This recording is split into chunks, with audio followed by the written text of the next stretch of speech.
चलो, मुन्नी एडमिट हो गई। अरे दीदी, आप यहाँ कैसे? ये मेरा भाई यहाँ एडमिट है, पर आज शायद डिस्चार्ज हो जाएगा। और तुम दोनों यहाँ?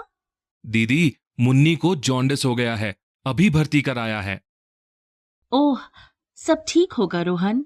सर, आपको अकाउंट्स में एडमिशन फी जमा करनी है और ये कुछ दवाई और इंजेक्शन का भी पेमेंट करना है।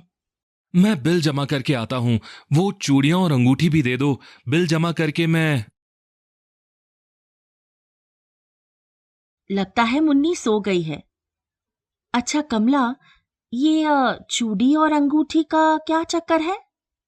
दीदी, अस्पताल का खर्चा तो आप जानती ही हैं, इसीलिए इन्हें गिरवी रख के पैसे उधार ले लेंगे। अरे कमला, तुम लोगों ने स्वास्थ्य बीमा नहीं लिया है क्या? क्या इसके बारे में तुम्हें पता नहीं है? नहीं दीदी, इसके बारे में ज्यादा जानकारी नहीं है। सुना है हर साल उसमें पैसा देना होता है, चाहे बीमार पड़ो या ना पड़ो। ये बात कुछ समझ नहीं आई। अगर बीमार पड़े ही नहीं तो पैसा तो बर्बाद हुआ ना। कमला, मैं तुम्हें समझाती हूँ। स्वास्थ्य बीमा में आप हर साल एक रकम देते हैं जिसे प्रीमियम कहते हैं। इसके बदले में बीमा कंपनी एक पॉलिसी देते हैं जो कि एक तरह का अनुबंध या कॉन्ट्रैक्ट है। अनुबंध के अनुसार बीमा कंपनी अस्पताल में इलाज और इलाज से जुड़े अन्य खर्चे का एक अधिकतम सीमा तक भुगतान करती है। इस अधिकतम सीमा को हम कवरेज अमाउंट कहते हैं। जैसे कि मैंने जो बीमा लिया है उसमें बीमारी पर अधिकतम 3 लाख तक का खर्चा बीमा कंपनी देगी, तो मेरा कवरेज अमाउंट हुआ 3 लाख रुपए। दीदी, 3 लाख रुपए? बिल्कुल कमला, जबकि मेरा प्रीमियम साल का कुछ हजार रुपए ही है। ये बात समझने की है कि बीमारी पे होने वाले खर्चे से प्रीमियम की राशि बहुत कम होती है और कम आय वालों के लिए तो सरकारी योजना भी है। तो है ना सुकून की बात?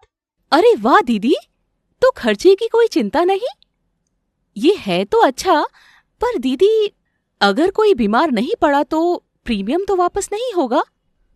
नहीं कमला, प्रीमियम वापस नहीं होगा, लेकिन प्रीमियम का पैसा बीमारी के खर्चे से सुरक्षा देता है। इसको ऐसे समझो जैसे रोहन ने मोटरसाइकिल के लिए हेलमेट लिया है, तो अगर एक्सीडेंट न हो तो क्या हेलमेट पर पैसा बर्बाद है? नहीं ना, ये आपदा में सुरक्षा के लिए है। उसी तरह अगर हम बीमार न पड़े तो इससे बढ़िया बात तो कुछ हो ही नहीं सकती। लेकिन अगर बीमार पड़े तो ये सुरक्षा है कि हम बीमारी का खर्चा उठा पाएंगे। अब यही देख लो, अगर तुम्हारे पास बीमा होता भी तो क्या तुम चाहती कि मुन्नी बीमार हो? लेकिन अगर बीमार पड़े तो खर्चे की सुरक्षा है, किसी से उधार लेने की या अपनी बचत से खर्च करने की भी जरूरत नहीं पड़ती। बहुत अच्छा समझाया दीदी आपने। स्वास्थ्य बीमा हमारी सुरक्षा के लिए है। मैं अभी मुन्नी के पापा को भी ये बात समझाऊंगी और हम पॉलिसी लेंगे ताकि भविष्य में बीमारी में किसी के आगे हाथ ना फैलाना पड़े। बिल्कुल कमला, लेकिन पॉलिसी जल्दबाजी में नहीं लेनी चाहिए। इसमें अभी बहुत सारी बातें और समझाने की है। पॉलिसी हमें किसी दबाव में या बहकावे में आके नहीं लेनी चाहिए, बल्कि अपनी जरूरत अनुसार सही पॉलिसी का चयन करना चाहिए। अलग अलग बीमा कंपनियों की अलग अलग पॉलिसी होती है। मैडम, आपका इंश्योरेंस क्लेम प्रोसेस हो गया है। आपका सारा पेमेंट बीमा कंपनी द्वारा हो गया है। ये है आपकी डिस्चार्ज रिपोर्ट। अब आप पेशेंट को लेकर जा सकते हैं। चलो कमला, मैं अभी चलती हूँ, पर मुन्नी के ठीक होने के बाद तुम मुझे मिलना। बिल्कुल दीदी, आपसे तो अभी और समझना है। थैंक यू दीदी।